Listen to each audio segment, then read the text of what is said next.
Welcome to Secular Soup.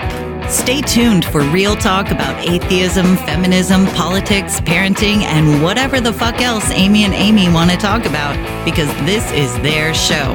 And get ready for a whole lot of motherfucking profanity. You want to hear a secret? I won't tell anybody. Go ahead.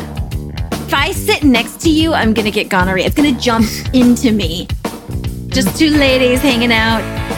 Is it okay for me to make fun of his neck waddle if I make fun of my own neck waddle? I'm not sure. That's a real ethical conundrum. Would you know if you were born a lizard person, or can you be like adopted into the... I think you know. We're such professionals. We really are. Buckle up, bitches. It's time to have some soup. I'm Amy with a Y. And I'm Amy with an I. And we're just two blueberries floating in a bowl of tomato soup. Yep. Happy Mother's Day, Amy. Oh, thank you. Happy Mother's Day, Amy. Yeah, it's super good time, Mother's Day. We were just talking about how when your kids are first born, like you get all these wonderful Mother's Day surprises, and my husband used to just take the kids and leave for the day, which was my present, and I loved it. But over the years, it's just kind of gone away. So now I got a Happy Mother's Day from my son, but that was about it. The whole house is a fucking mess. I know nobody's going to clean it. The yard needs to be worked on. Like, it's just another day, and I'm still going to have to do all this fucking work. But Happy Mother's Day. Happy Mother's Day. So yeah, we were going to make this episode an Amy's pity party. Did you still want to do that? I don't know if it's going to be Amy's pity party, but it could... Oh, well, I guess we're both named Amy. That's true. It could just be an Amy-wide pity party. Because I have things that people can pity me about, so... Oh, it's not a pity party per se, but it's like pity occasion. Pity party has alliteration in it, and I like that. You're right. You're right. The secular soup pity party? The secular soup pity party. Mm-hmm. Yeah, it's fine. So Mother's Day. Like, I have my kids, I shared custody, so this was my weekend with the kids. So I picked them up yesterday after I went to therapy because, taking care of myself. I went and picked them up, and they were, hanging out and whatever. And then at night after dinner, they were like, we don't want to be here right now. It's boring. Blah. We want to go back to Dad's house because, he has all the toys and like all the electronics and stuff. And I was like, well, you can play the Switch, you can play whatever. And they're like, no, we don't want to be here. So I was like, if your dad comes to get you, that's fine. I am not going to do that drive again because, I don't want to do that drive again. Because I drove for like 2 hours going from my house to the therapist to them and then back to the house. Like, it was just a big circuit, and I'm tired and I didn't want to do it. And so they were like, okay. So their dad agreed to come get them, which is fine. Now, first thing this morning, they're texting me, we want to spend the day with you because it's Mother's Day. I'm like, you guys, I really appreciate the sentiment. And I'm like, okay, what do you want to do? And they're like, well, that's up to you. I'm like, okay, cool. That means I have to go pick them up, come up with a plan, pay for the plan, spend the whole day with them. I honestly... It's more work for you. Honestly. And I know it would break their little hearts if I told them this, but I really just want to lay down and take a nap. Exactly. That's all any mom wants. I am in massive amounts of pain, part of the pity party stuff. And I just want to take a nap. I just want to take a nap because gentleman caller's out for the day and I want to be, napping. Yeah. The best Mother's Day of my life was the first one I ever had where my son was a baby. And I didn't even know this was going to happen ahead of time, but I slept in, and when I woke up, I'm like, why am I up so late? Like, usually I, have a crying baby, or I think he was a toddler at that point. So I woke up, and then I couldn't find my husband. I'm like, I don't know where he went. And I think at the time, I don't know if this was what kind of cell phones we had, but I called him, or he left a note or something. I figured out he wasn't in mortal danger. And he didn't come back for several hours. And I just laid there and watched TV and took a nap. And it was, oh my God, it was heaven. Moms don't want to spend Mother's Day doing fun activities with their children. I mean, if you do, if that's your thing, fine. But I would guarantee you that most moms will tell you, I just want to be left the fuck alone to relax. That's all I want to do. I want to have a day where I don't have to mom all day, Yeah, like, exactly. I don't think that's unreasonable. My God, but I'm not going to get that. And I feel, they wanted to go away from me last night, and I was like, okay, cool. And I kind of want to be like, look, I know, I'm trying to figure out a way to do it in a way that's like, it's not that you don't love them, it's that I love them, you and need I want to the spend me time. time.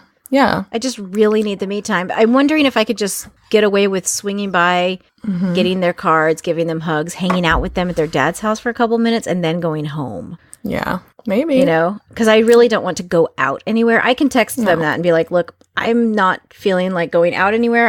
They know I'm in a lot of pain. I'm like, I'm in a lot of pain. Yeah. So, yeah. So can I start some pity party? Please do. Because I broached about... I'll eat the other cookie I have sitting here, so into the microphone loudly. Go ahead. Of course, as you do. So I broached on it a couple weeks ago when we talked about corporations. I still can't go into details, but I was in a car accident that was severe enough to total my Jeep. I had a big Jeep, and it was completely totaled, which is why I got the car from the vending machine that we talked about, last week. And so from that car accident, I was hit hard enough that I now have a torn rotator cuff in my left shoulder, and it freaking hurts. Like all the time, it hurts. Like always. And when this accident happened, were you out joyriding, and that's how you were being irresponsible driver? You like this part, don't you? This is the best part of the whole story. Yeah. Okay. So I was in a drive-thru in park, and I got slammed into by a big corporate truck who jumped a curb, drove over a tree, and slammed into my car hard enough to total it. But wait, what was it you were trying to get at the drive-thru? What food stuff? I said, what food stuff were you purchasing at said drive-thru? You were just trying to get tacos. That's all you wanted was some fucking tacos. Just minding your business, trying to get some tacos. The worst part of the entire situation is I never got my tacos because I got wedged in. So that the driver hit the car behind me, and then shoved me into the car in front of me.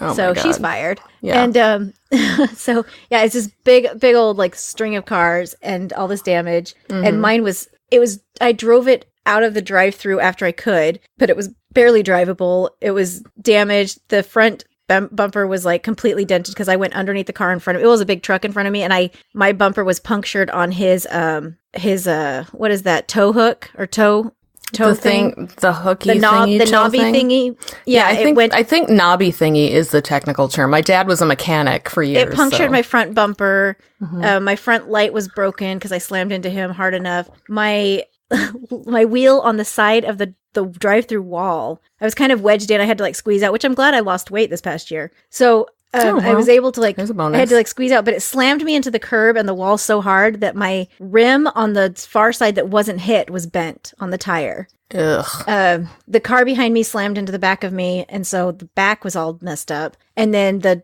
big corporate truck jumped. It was like slammed into me, and her whole side mirror was in my back seat because she came into my, like, that passenger door and then into the glass. Like the whole glass on the side was just broken on my Jeep. So, did anybody get tacos out of this situation? The guy in front of me had already paid. Okay. But he didn't get his tacos.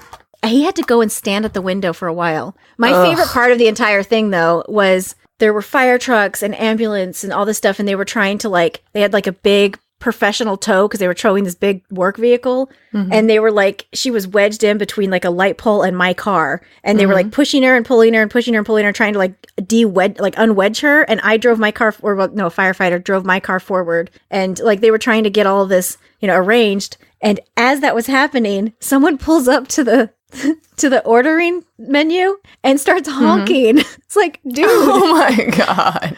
Read the room. That is so America for you. That's like, peak America, peak Texas right there. Get the fuck out of the way. I need my tacos. It's taking you so long, bitch. Yeah, read the room. Oh my God. It was crazy town, but the next couple of days my arm started hurting, but it was like more along my wrist and my arm bone area. And then as the weeks went on, it just didn't go away, and then it started hurting higher at my arm and then higher at my arm. I'm like, oh damn it. So I'm going to all these specialists and doctors and trying to figure it out. So did you get an actual diagnosis of an arm bone injury? Is that what they call it, the arm bone? Is that the whole bone that runs? Is that the one that runs from your wrist to your shoulder, just one long arm bone? Yeah. Okay. Yeah, it's the one that's connected to your shoulder bone, and it's connected to your finger bones. Like one arm bone is connected to all 5 finger bones. Are the finger bones connected to the arm bones, and the arm bones connected to the shoulder bones, and the shoulder bones connected to the neck bones, and the neck bones connected to the neck bones? Like your shoulder's just on your neck. Yeah, so that was right. That happened. And then I had some go ahead. Other stuff happen. Oh, no, it's okay. Then I had other stuff happen, like ex-husbandy stuff. And then right on top of that, gentleman callers no more. So it's been a crap fest. You were with me through this entire story, so you're going to get really bored. But the listeners haven't heard it yet, so you may not have heard that I got a new cat. Did I tell you about that? I did not hear this. So yeah, like a couple weeks ago, Rich killed my cat that I'd had for like 11 years. And after he did that, I was forced into a position of having to get another cat because I'm a 2-cat household. So we got this new cat. I'll send you pics of her because she's really beautiful. I can't believe I forgot to tell you about her. But we had to go get her spayed on Friday because that's what responsible pet owners do. Like, she's going to be a part outdoor cat, and I don't want her getting knocked up. So we went and did the spay on Friday. Can't handle a knocked up cat. And there are no cat abortion clinics in town, I don't think. So we'd have to, it's just I don't want to wade through the protesters to get her cat abortion. So we get her spayed. I go to pick her up. Like little cat protesters. With little signs. Yeah. Your kitten is a cat. I don't know. Anyway. Feline fetuses. Yeah, something like that. So I pick her up, and when I picked her up, the vet tech was like, here's the things you need to watch for. Here's the aftercare instructions. Here's some pain meds, blah, blah, blah. She's like, keep an eye on the incision. Just make sure it's not turning red or pussy or anything. And, make sure she's not really licking at it. Like if she's bathing herself and she licks at it for a minute and then moves on to the next thing, that's fine. But if she's just obsessing on it and just focusing on that, then you might have to come back and get an e-collar. And they call it an e-collar, I found out, because it's Elizabethan collar, because it's the cone of shame, but it's named after the starchy collars Queen Elizabeth wore. Fun history fact for you. But this vet tech made it sound like it's pretty rare, We don't want to have to send you home with something. Just keep an eye on it. It's fine. So yeah, I get her home. It's like 5:30. She immediately starts licking that wound, just nonstop, just going to town on it. Of course. And wouldn't touch, and she's still drowsy and doped up from the anesthesia, but I just kept her by me and every time she'd try to lick it, I would move her head, like just force her to stop. But of course she didn't stop. So then by 7 p.m., I had to text my neighbor, who's a vet tech at the clinic we go to. And I'm like, hey, do you have any of those weird cones for cats? Because I don't want to have to I don't want to call the emergency vet number and just to get a stupid fucking cone. So she's like, yeah, I don't have any that are cat size. And I thought, okay, fuck it. I'll just go to PetSmart. We now have a PetSmart in town. Took us about 40 years to get one, but we now have one. So I put my clothes back on because it was 7. And of course I was in my pajamas already. I'm never not in my pajamas at 7 o'clock. Put my fucking clothes back on. I drive across town to the PetSmart. They don't have any fucking cones that will fit my cat. All they had was tiny dog cones. And so I'm just wandering around PetSmart like a weirdo, thinking maybe they're in another section. Maybe if I just look on every aisle in PetSmart, I will find one that the employee missed. Because the employee's like, yeah, they're over there. But I thought maybe she doesn't know what she's talking about, and they've actually got some. So I did that for a while. But then, of course, they just didn't have one. And so I'm texting my neighbor, the vet tech, again, like, what should I do? And she said, well, the vet's probably still at the clinic. Just call. I'm like, okay. So I call the dispatch number that you have to call for the emergency vet, and she paged the doctor, and he was like, oh, if you're at PetSmart, I'm still at the clinic, come over and I'll get you an e-collar. So it worked out, but it took me like an hour, and while I was wandering around PetSmart like a lunatic, I was just texting Amy random pictures of things I wanted to buy for my cat, because they have a stunning clothing line at PetSmart. I mean, they had this little shirt I was on board that with looked all like of it. a mermaid. It would have been adorable. They have hats you can put on them.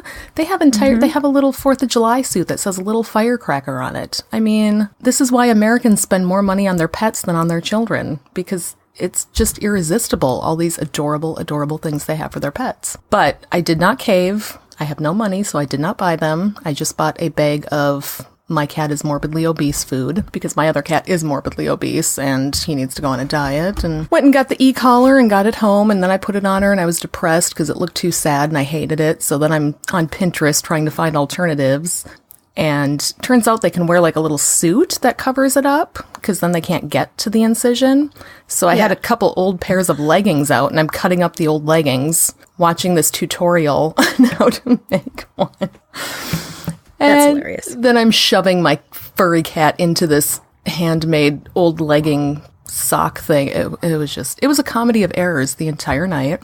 But my cat's incision is still clean and not infected, so I would say that's a win. I had to call my other neighbor the next day to ask her if she had any baby onesies, because I thought a baby onesie will work better than my old leggings, because they're just too tight. And so yeah, I eventually got an old baby onesie, cut a hole in it, wrote "I'm a pretty, pretty cat" on the back of it, and put her in that. She looked adorable. So if anybody wants pics, let me know. Maybe I'll post them all over the place. Furious about it?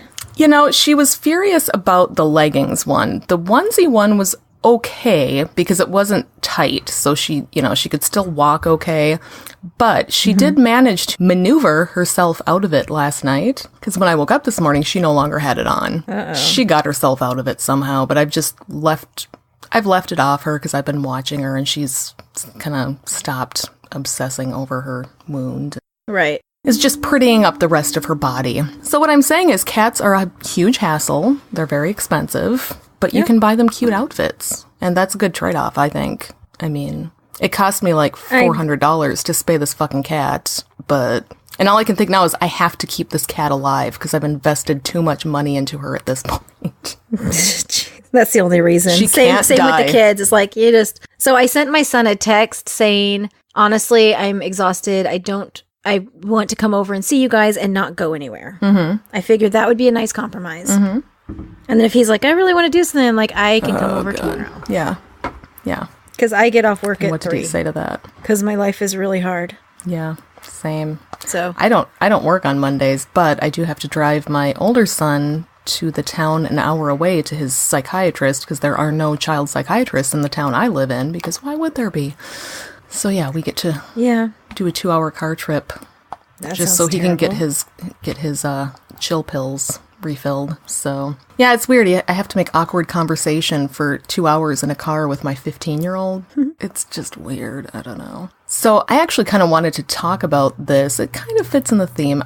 Probably not, but it's fine. Did you see the post that I put in the Facebook group last night about the conversation I had with my son about reclaiming words? Sort of, not really. Okay, so you saw it, but you didn't read it, is what you're saying. Right. It was very long, to be fair. But yeah, that's what happened. I saw words and I was like, yeah, too you're many. like, I'm not invested in this. No. Yeah, I don't blame you. But my 15-year-old is a very I was in the middle of discussions with my own house. Yeah. No, this would have just made your whole mind. Yeah, it's a mess. So my 15-year-old is very kind. He's a sweet kid. He always has been. He would never intentionally hurt anybody, but he's also kind of a logic bro.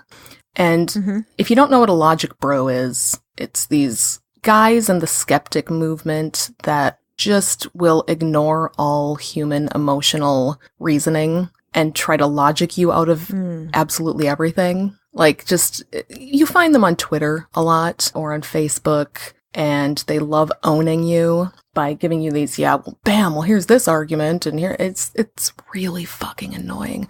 So my son, I'm trying to keep him from the clutches of like the Ben Shapiro types in the world, because he's on the internet a lot, and he is a white, straight, cis male, and so he is ripe for those kind of people to dig their claws into him. He and I had a very lovely conversation last night. We sat and talked. Occasionally he'll come and just sit and talk to me, and we have these long conversations.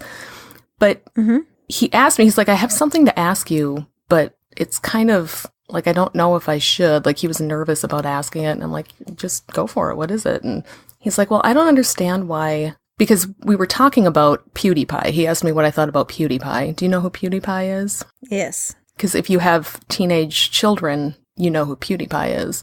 Yep. And PewDiePie has been accused of being racist, or at least, pandering to racists. Mm-hmm. And so I told him what I thought of PewDiePie, and I'm like, I don't follow him, but it sounds like he's not doing much to get rid of his racist fans. And so my son's like trying to apologize for PewDiePie, basically. He was saying, but he didn't mean to say those things. And sometimes people just say those words on his page. And one time he did say the N-word, but right away he said he was sorry and that he didn't mean it. And I'm like, okay, I didn't know he actually said it on a live stream. He's like, yeah, he did, but he realized right away it was a bad thing. And so, like, isn't it okay that he apologized? Yeah. And I told him, I'm like, here's the thing. I said, if you were angry at someone, really angry, would the N-word be the first thing that popped out of your mouth? And he's like, well, I don't know, because it's never happened. I'm like, it wouldn't, because you don't use that word, and you know it's unacceptable. So if you got really mad at somebody, that wouldn't be the first thing to pop into your mind to yell at somebody. The go-to, that it was there at shows his fingertips. Yeah, exactly. You don't yell that word out, even in anger, unless you've already in your head become okay with doing that. But my son couldn't really he's like, but he apologized and he didn't mean to hurt anybody. So we had to have a whole conversation about intent and how sometimes when you say something that's hurtful to someone else and you didn't mean it, that person's still going to get angry and they have every right to be. And you just need to apologize and move on. And he kind of got that part. But then we got into the whole conversation about why is it okay for Black people to use the N-word but not white people? And I went into a long-ass diatribe that made zero sense to him, and he just stared at me like a deer in headlights and probably learned nothing. So I wanted to see what your take was on it. And if you had to explain this to your kids. Me? You're asking me for advice? Well, I'm asking everybody, but you're the one here that I'm talking to, so... Oh, geez. I want you to take a crack at it and see if, like if your son is literally just with no malintent, just really wants to know what the logic is behind it and what the argument is behind it. Why is it okay for oppressed groups to use a word, but not the oppressor group? Probably explain. Hard, right?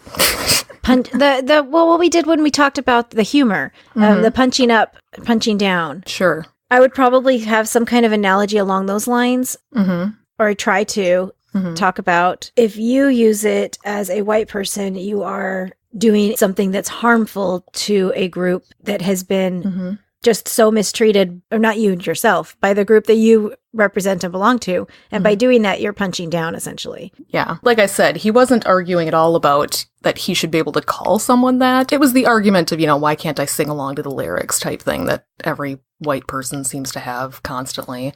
Right. And so, yeah, I tried explaining the whole oppressor-oppressed group, and I used an analogy to us. I'm like, when Amy and I are talking, we call each other bitches. And it's okay for us to do it because we can use that word with each other, and we know we're not insulting each other, and it's, it's this whole thing. I said, but if you or your male friends called us a bitch, I would be angry, because if you did it or your friends did it, that's an insult, and it's a woman-specific insult. And so I can say it with my female friends, but if you and your male friends sit around and call each other bitches, that's not okay either. Well, because then that is done in a derogatory way, saying that they're less than. By calling them bitches, they're saying that they're less than. You're insulting your friend by saying women are inferior to men.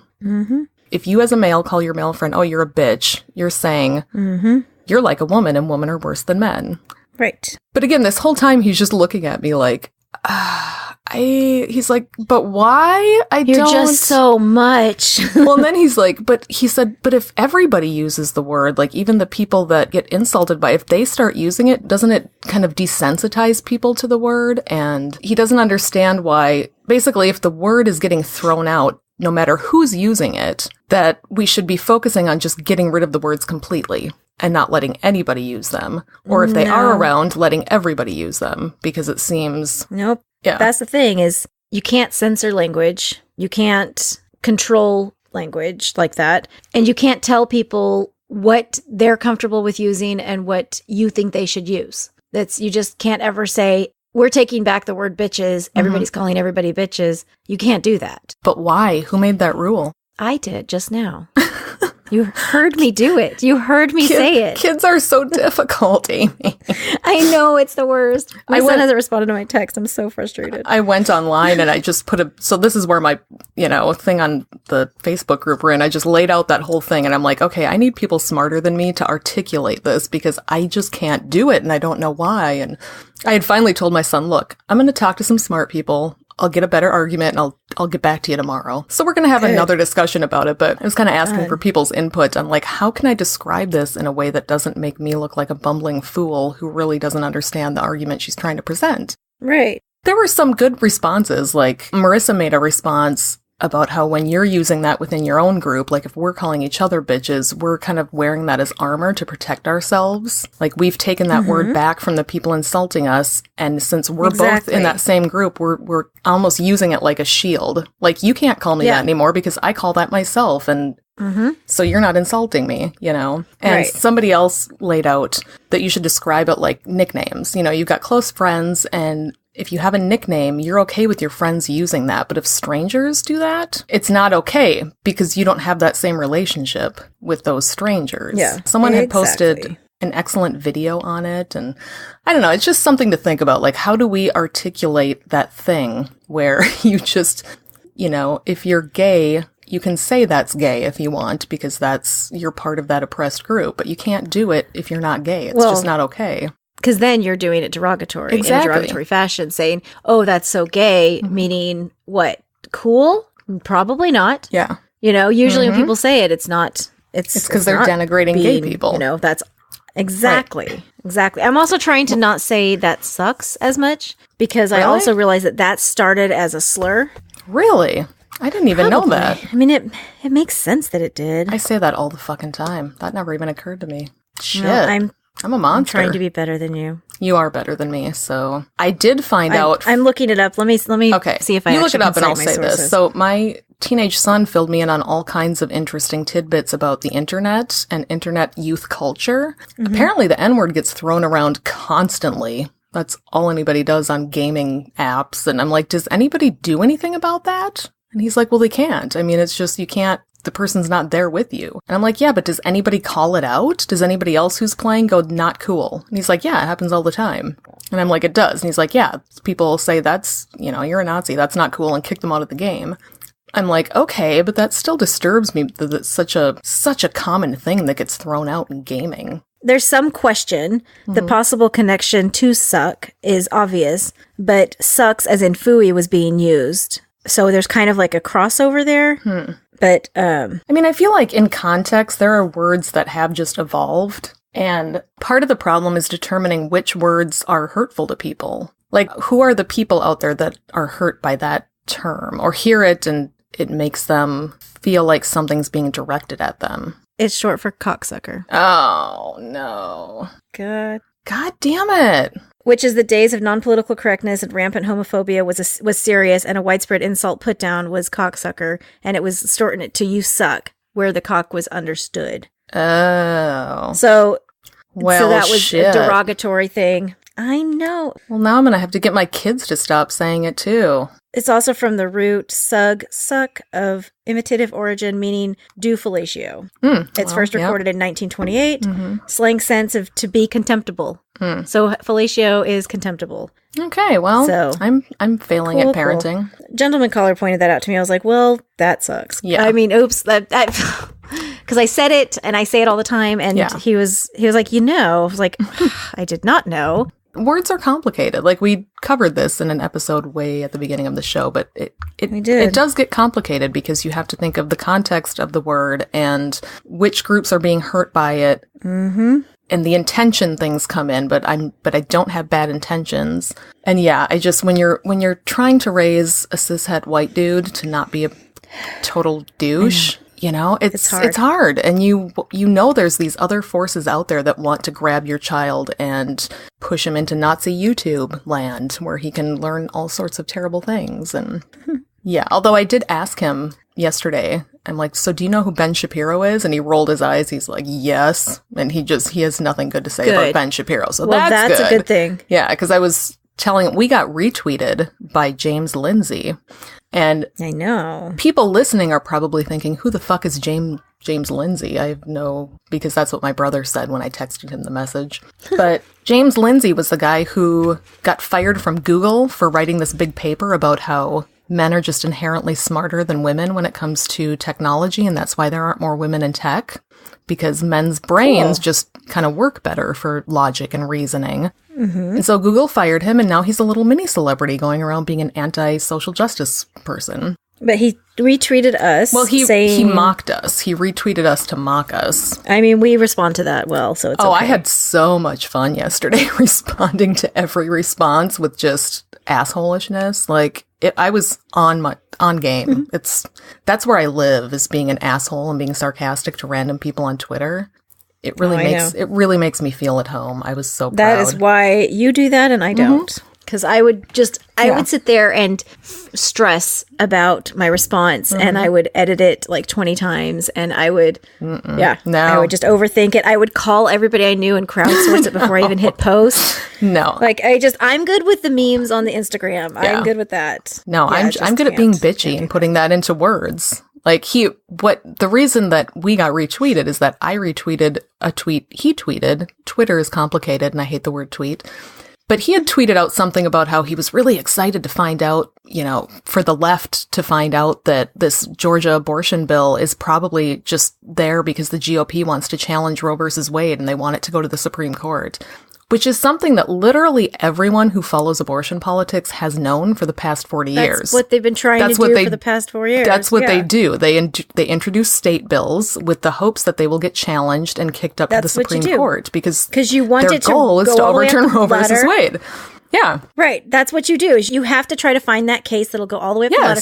We've already talked about this. That's how we got Roe versus Wade. It was a state case. Yeah. We talked about this when we talked about that other podcast where they, More Perfect, where they talk about, big Supreme Court cases and stuff like that. Yeah. It's an NPR show. It's fantastic. But that's what they do that's how gay marriage became, legalized, because something starts slow and it just keeps getting appealed and appealed and appealed, and it keeps going up and up and up and up until it's the big enough case that it gets enough attention. It has enough staying power that it finally gets pushed all the way through. That's what happens. That's so like everybody knows that. It's like setting little teeny tiny fires everywhere across the nation, hoping one of them will take hold. Exactly. That's what it is. Yeah. And this fucker is tweeting out that he can't wait until people figure this out, and then the left's really going to go crazy. And it's like, why do you think the first thing Trump did was start appointing local judges? Exactly. Right? So I retweeted that and said, you just figured this out. New information. No. The only reason I even found that tweet is that Thomas Smith had retweeted it and,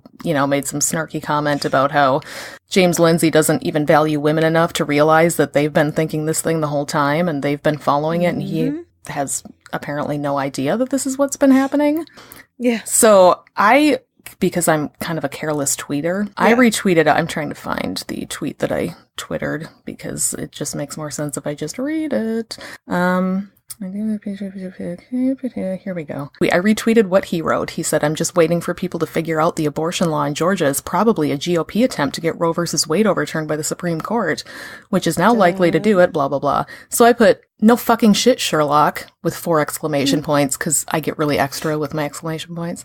"Just figured this out, did ya? Maybe you should wait for people to figure out that chocolate tastes good or that leaves grow on trees, for fuck's sake." So then he retweets that tweet that I made and said, "This looks like a good podcast. Everyone should check it out." Which to me is a very douchey response, because that's basically him saying, "Hey, my followers, go dogpile on these people. Look at them being bitches." They can try. Oh, they tried. But yeah, I just wrote back. They tried? I responded by saying, "Hey, thanks for the free advertising. Appreciate it." And then there were the regular, "Oh, you should switch to decaf." And I'm like, "You're right. I really should." And someone was, "Thanks for the pointer." Yeah, they seem nice. And I'm like, I do seem nice, don't I? And people are just, of course, people don't like the tone of my tweet. It was too angry.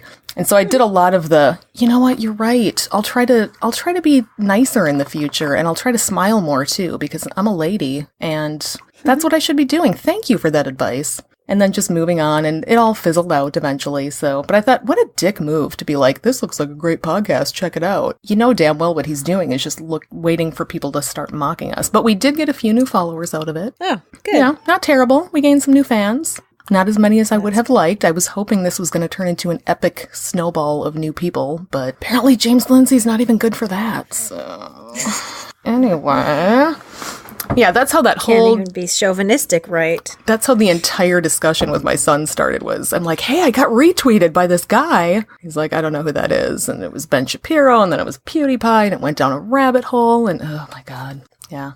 My son had to go down the rabbit hole, and he didn't like it there. So that's fun.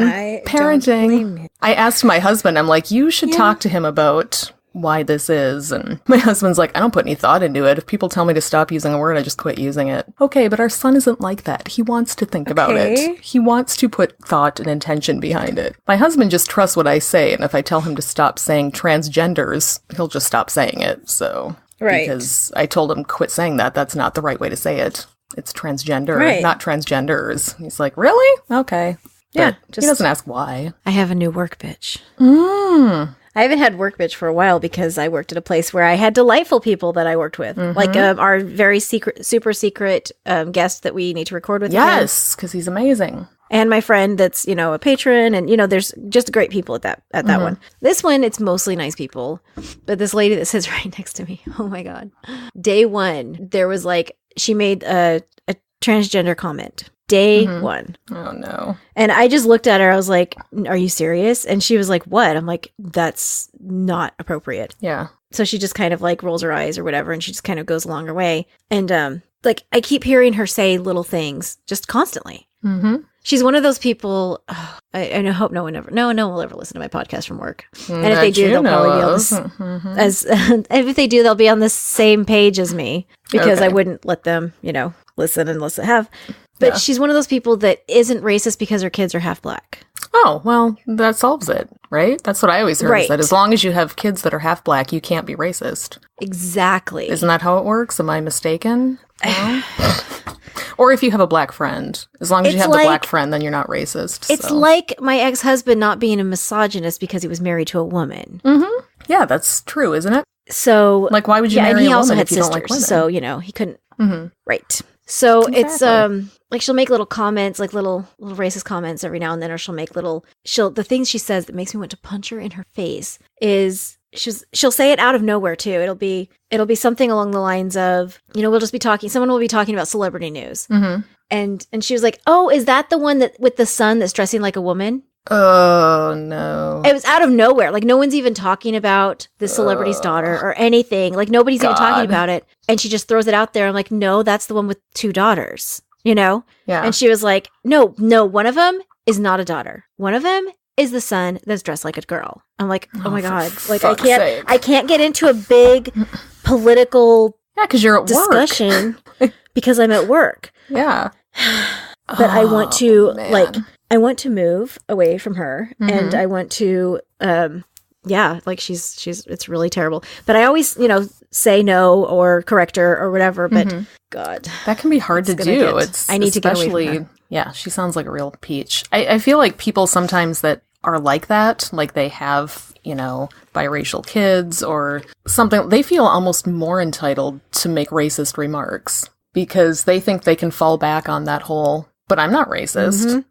So they do even more to make themselves look racist because they fucking are. But yeah. Oh my God. Her big thing that she likes to do is, I'm not going to go into detail, but basically if you picture a small town Texas person. Mm-hmm. Got it. That's her. I'm picturing them. That makes sense. Yeah. And, but the thing she does, so I work with just a lot of different ethnicities at my work. Just, lots of, just always. And, because it's, big city. Mm-hmm. And, but she'll come in the room and if she's talking to another black woman or something, she'll be like, ooh, girl. I'm like, oh my God. That's not how you talk. No. She typically has a southern drawl and she's kind of slow speaking and, because that's just how her cadence is. But no, she changes her dialect and everything to, basically audio blackface. Mm-hmm. Yeah. That's just not cool. I've had all these very uncomfortable. I've had a bunch of online discussions about the whole sir and ma'am thing. Are there other, terms of respect we can use that aren't We've actually, we've specific? crowdsourced that a couple times. But the thing that makes, people will always suggest, well, what about y'all? And I'm like, I can't say that. I sound ridiculous if I say y'all. I'm not from the South. Nobody uses it here. I can't switch my dialect to use that term and sound like I'm not being ridiculous. I just can't do it. It makes no sense to me. And people, say, well, what about friends? Hey friends, Callie opens her show that way. Hey friends, which is totally cool, but I'm a bitch and most people aren't my friends. And so I feel like I would sound ridiculous saying that too. Hey friends, no, fuck you. Most of you aren't my friends. Some of you are. It's true. But I don't know that everybody listening is someone I want to be friends with. I'm just not that nice. And then, people will suggest folks. I hate the word folks. I have for years before this. I just don't like it. I can't deal with it. So I don't know what the solution is. I just can't address people as a group ever again. I guess that's what I'm going to have to do. Well, I have a quick crowdsourcing thing. Yes. My son hasn't responded to the text. I was like, I just want to go not. over there, give you guys hugs, whatever. Does it make me a terrible mom if I beg off and just put it off until tomorrow? Like, if I say, let me come over and hang out with you guys tomorrow after school. I don't think so. I mean, if you tell them, look, tomorrow I'll be able to spend more quality time with you, maybe we could actually do something, and I just can't today. Yeah. I would put it that way. Say, Yeah, I want to spend just time with you, but I can't. I'm in too much pain today. I can't do it. I'm exhausted. I don't see why this is what kind of bugs me about holidays. Just because you do the thing on that day doesn't make it magic, Right. You can I'm thinking celebrate on other days. Call him and tell him that, or Yeah, just be like, I really, really need the rest right now. I love you. I want to see you, but if we can rain check it until tomorrow, I think we'll have a better time. I think that's fine. Exactly. Yeah, I've covered the whole gamut of emotion of that. Okay, do you want to do a question? Sure. Pick a number. 47. Okay. Incidentally, I turned 42 this week, and I've heard from my nerdy son that is the answer to everything in the universe. To everything. So, yeah. So I guess I'm going to be all-knowing by Thursday. Okay, did you say 47? All right. Yes. You have the power to go any distance into the future, and after 1 year, return to... Wait, we did this one already. Fuck this. We did? We did, yeah. Well, I don't know. We'll do it again maybe it was another one I'm thinking of. Okay, you have the power to go any distance into the future, and after 1 year, return to the present with any knowledge you have gained from your experience, but with no physical objects. So basically, you can go to the future and you can come back keeping any of the knowledge you have, but you can't bring anything physical back with you. Would you make that journey if it carried a 50% risk of death? Oh. I don't know. I don't think I would. I would really, really like to know, but that's high. Yeah, that's a tough one. I'm okay with not knowing what's going to happen in the future. Like that really doesn't bother me. I mean, there's things I wish that I knew. Because I have a lot of things up in the air. Yeah, but is knowing those things going to make we all have... Yeah, like if you know what's going to happen to you in 1 year or a few years or whatever. I mean, I would like to know that everything kind of levels out for me because I've had kind of the shittiest past 2 years. Right. But then I also kind of am enjoying the journey. Yeah. And if you come back, then don't you have to kind of suffer through waiting for that good thing? Like if you find out something good's going to happen and you come back, then you're stuck waiting for this good thing that you know is going to happen and you're just kind of trudging through existence. I mean, aren't we already? Exactly. So why give it a 50% risk of death if we're already doing that? Yeah, I don't know. I would do it if I could get Powerball numbers. If I could gain knowledge that would make it 100% certain that I would become a billionaire, I would do it. I would come back with the 50% risk of death so that I could give my family that money. Because if I'm here and I don't die, I can enjoy it. If I'm not, my family can enjoy it and be comfortable and not have to worry for the rest of their lives. And I would be okay with a 50% risk of death if I could make that happen. And I would get a new co-host. Yeah. So it's like win-win. Yeah, exactly. It's just, it's awesome for everybody. I haven't even pulled up Patreon yet because I'm fucking terrible. Do you need to leave to go to your movie? I'm not doing anything today. Okay, then I won't worry about it. Okay. I was going to go to a movie today too. I just decided that I honestly don't want to do anything but lie in bed and watch Dead to Me. Is that good? I see it on there, but... I saw the first 2 episodes. I really liked it. It's I like the actresses in it. It's what's her name from 90210? Jennifer McCarthy? Oh, that's not her name. Jenny McCarthy's someone completely different. Yeah, the blonde though. Yeah, I know what's her name? I think it's Jenny. It's Jenny, but it's Jenny something else. Yeah. I can't keep my Jenny straight ever. There's too many of them in the world. True story. Yeah, I had like 17 friends in middle school named Jenny, because apparently Jennifer was the most popular name of 1977, so... Yeah. Everybody True story. loves And Jenny. then Amy was right up there too. Oh yeah, Amy. So, yeah, it's... Amy was very popular. That's what I'm going to do. It's Jenny... Garth. Jenny Garth. We were talking about her the other day at work with the non-terrible people. And her show What I Like About You, which kind of was underrated and flew under the radar, but it's a fantastic show. It's her and someone I can picture, but I also can't think of. Let me look that up. Yeah, I've been rewatching Game of Thrones from the beginning, so I've just been wrapped up in that. It's like I can't get enough of Game of Thrones. Oh, yes, I know who that is. Okay. It's her and Amanda Bynes, and they play sisters, and they are it's a fantastic show. I watched the whole show. It was great. Okay. So, yeah. Okay. Well, patrons, since we did our little, or show recommendations. Yeah. Patrons, if you would like to watch TV or get our show recommendations, we should do that as like patron-only content. We'll give you secret access to our favorite television shows. Because we never talk about that on the podcast, so it would be exclusive content. Exciting. We love our patrons because you are the people that are going to get us to St. Louis in August. And which we're going. We're going to St. Louis. We're going to St. Louis. Meet me in St. Louis. Oh, I love that movie so much. Wait, what movie's that? You've never seen Meet Me in St. Louis? Is it starring Zac Efron? It stars Judy Garland. One Ms. Judy Garland in her first feature debut as an adult. It is from, I believe, 1942? I don't remember. It's from the 40s at some point, and it's a musical, and it's got some racist songs in it, so... That's why you like it. Go pick it up and watch it. It's one of those movies that I love because I like old-timey movies and I love musicals, and it's just a fun little window into what life used to be like, but then it's also got some racist songs, so when those come on, it's like, you get uncomfortable and you have to fast forward through it because it's just like... What is it? Holiday Hotel or Holiday Inn? Yeah, Holiday Inn has some blackface. Not cool. Breakfast at this Tiffany's. One's got yeah, it's in all those old movies. It's not cool, but I fast forward through that because I have the DVD and, then I watch what's fun... I mean, figure quote fun. Racism.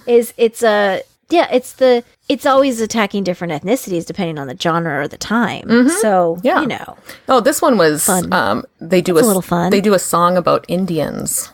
And they have a whole dance that goes with it. And that's also in Peter Pan. Yes, it's very Peter Pan. It's you gotta see it. It's so good. But there's the title song is Meet Me in St. Louis, and I could sing the whole thing now, but I'm not gonna. But I'm gonna have it in my head till August. So anyway, patrons, thank you so much because we could not do this literally without you. There's no way we could do it. So if you would like to become a patron, we would love you for the rest of our lives. And even if you can only do $1 a month, $12 a year, that's maybe huge. I'll go on a date with you if it's. She probably will. I mean, it's 75% chance. Even if you can only do $1 a month, that's huge to us. Every time we get a new patron, I just squeal with delight when I get the email. So don't think that because you can't give a lot, it's worthless. We love it. Thank you so much. Of course, if you can give us $500 a month, we love you 500% more. But we're looking at you, Wayward Willis. Yep. So our $1 patrons, we've got Tris, Dan Bongino Can Eat a Dick, Jesse, Dumb All Over Podcast, Dino, Kristen, Cowbell, Stephen and Cindy. Thank you all so much for your $1 a month pledges. At the $2 a month level, we've got Matt from Canada, Toshby or Tashby, because I can't pronounce it, Keith, who I've been talking to on Twitter, who seems cool, Liz Satan, my friend in real life, Sarah, Verlaine, who I talk to a lot on the social medias, Nuggin, who I talk a lot to on the social medias, Kimberly, who I don't know, I don't think, but seems really cool. And Mr. Nathan Dickey, who we are still trying to set up an interview with because we need to do that, but it just didn't work the day we were going to do it, and it's a whole thing. And so at some point in the future, you will be hearing an interview of us by Mr. Nathan Dickey. At the $3 a month level, we've got your friend who's definitely not a work bitch, Jeannie. She's amazing. And Freethinker215. She is amazing. So Freethinker215's new name is Freethinker215 and Lisa Simpson Support American Atheists. Long ass name. Okay.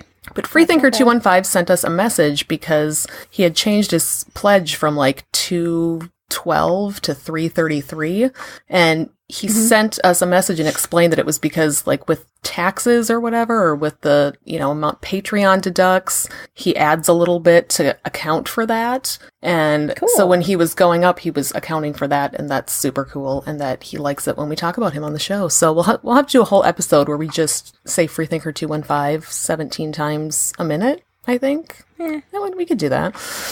I mean, you could do that. Okay. Well, we totally appreciate you, Freethinker215 and Lisa Simpson support American Atheists. We think it's amazing. And we do notice when stuff like that happens. So at $4 a month, we've got the other Sarah that I now talk to on Twitter a lot, and Elvin Engineer, who you see through the Instagrams, because I'm never on the Instagrams, but you are. At the... That's at the $4 a month. I'm lost again. At the $5 a month level, we've got my good friend Andy, who live tweets himself listening to every episode, and I find that delightful. That's fun.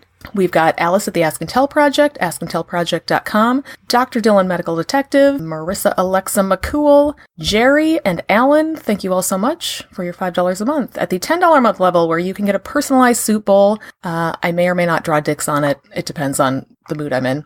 Wendy, who still needs a bowl. I should fucking work on that today is what I should do, making Wendy her bowl. We also have Yesh, Larry, and our 14th favorite, Rich. You know, I'm getting over him killing my cat, so I'm going to go with 14th favorite. At the $20 a month level, we have our favorite patron ever, Ashley, who is amazing. We love you, Ashley. We always have and we always will. We've also got... True story. Yes. We've also got Randall, who increased his pledge to $20 a month, which is amazing. I don't even know what to say about that. We've got another Nathan, because there's too many Nathans. Other Nathan is giving us $30 a month, which is fantastic. And he is currently apparently working on a chart where he tracks Rich's rankings throughout the show. I think that's going to be really fun. So my plan is kind of to try to have Rich on the show when Nathan's done with his chart so we can mock Rich about it. And I think that will be a good time. At the top of the ladder, not our favorite, but our highest donating patron at $30.02 a month, we have Sheep. I love sheep. I don't think that's their Christian name. I'm just putting that out there. I don't think your mother gave you the name Sheep. I love sheep. I think you're being a little bit ridiculous. It doesn't sound like a Christian name. I don't think so either. But yes, thank you so much to patrons. If you do become a patron, even if it's only at $1 a month, you get all of our extra content. So we've got episodes of Raw Men, where we make fun of bachelors from the 1990s. We've got Conspiracy Chowder. I'm going to start releasing my old Heathen Hot Dish episodes. And there's one really awkward interview with my brother. So we're going to keep putting out more patron-only content as we have time. We're busy bitches. But you can have access to all of it if you become a patron. Please, please, please. Secular Soup. Facebook.com. Oh no, I meant patreon.com/Secular Soup. Follow us on Twitter. Follow us on Facebook. Follow us on Instagram. Please, please, please leave us an iTunes review, because that is huge. If you can't give us any money, leave us an iTunes review. That will help us out a ton. So Amy, take it away. I'm ready. And that's all we've got for now. Thanks to all our fabulous listeners who put up with us droning on week after week. If you enjoy our delightful bitchcraft, please like us on Facebook, follow us on Instagram, and send us all your monies on Patreon. You could find us on those platforms by using the Google machine. It's not hard. Yes. This week, your donations will go to allergy medication, because it's getting that time of year and I'm going to die. Yeah, that's fair. If you want to tell the world how awful this episode was, join our Secret Soup Talk Facebook group. If you want to tell us to fuck off personally, you can send an email to secularsouppodcast@gmail.com. Please rate and review us on iTunes, Facebook, and wherever else you can review things like this. It will help us spread the soup gospel far and wide. And hey, tell your friends. As always, we'll leave you with the vocal stylings of Mr. Eli Bosnick. Secular Soup Creed. Soup is the ultimate virtue. It's delicious, nutritious, patriarchy smashing, racism fighting, warm and fuzzy, human affirming, fun having, anti-theist, glitter throwing, tummy satisfying, pair of new shoes fulfilling, diversity seeking, happiness. Minestrone, beef and barley, chicken broth and split pea, gazpacho, tomato, clam chowder and potato, chicken noodle, beef noodle, egg drop and ramen cup, miso, gumbo, leek and pho. Grab a bowl and taste the magic. Slurp even this. Rare. Feline fetuses. Feline. Yeah, something like that.